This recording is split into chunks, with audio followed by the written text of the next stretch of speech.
ഇതുവരെയും ആ സ്നേഹം കുറയാതെ നിൽക്കുന്നതാണ് 100% ഫലം കൊടുക്കുന്നത്. നമുക്ക് മാർക്കോസിൻ്റെ സുവിശേഷത്തിൽ നോക്കിയാൽ 30, 60, 100 അല്ലേ? അപ്പോൾ അത് പതുക്കെയുള്ളൊരു വളർച്ച. കർത്താവിൻ്റെ സ്നേഹത്തിൽ നമ്മൾ പതുക്കെ വളർന്ന് കൂടുതലായി കർത്താവിനെ അറിയുന്നൊരവസ്ഥയിലേക്ക്, നമ്മളൊരു 100% ഫലം കൊടുക്കുന്നൊരവസ്ഥയിൽ 30-ൽ നിന്നും 100-ലേക്ക് എത്തപ്പെടുന്നൊരവസ്ഥ.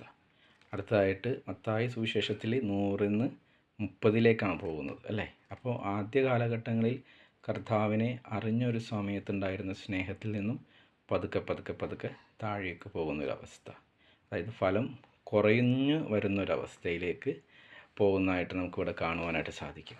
അപ്പോൾ ദൈവം നമ്മളെ എത്രത്തോളം അധികമായി സ്നേഹിക്കുന്നു, അതിൻ്റെ ഇരട്ടി നമുക്ക് കൊടുക്കാൻ സാധിച്ചില്ലെങ്കിലും ആ ഒരു സ്നേഹത്തിൽ നിന്നും കുറയാതെ, കർത്താവിൻ്റെ സ്നേഹത്തിൽ നിന്നും നമ്മളെ തന്നെ കുറയ്ക്കാതെ കൂടി വരുന്നൊരവസ്ഥയിലേക്ക് അല്ലേ, ഒരു 100% നമുക്ക് ഫലം കൊടുക്കുന്നവരായി തീരുവാൻ പരിശുദ്ധാത്മാവ് ഈ നാളുകളിൽ നിങ്ങൾ ഓരോരുത്തരെയും സഹായിക്കട്ടെ. ദൈവത്തിൻ്റെ നാമം മഹത്വപ്പെടുമാറാകട്ടെ. ആമേൻ.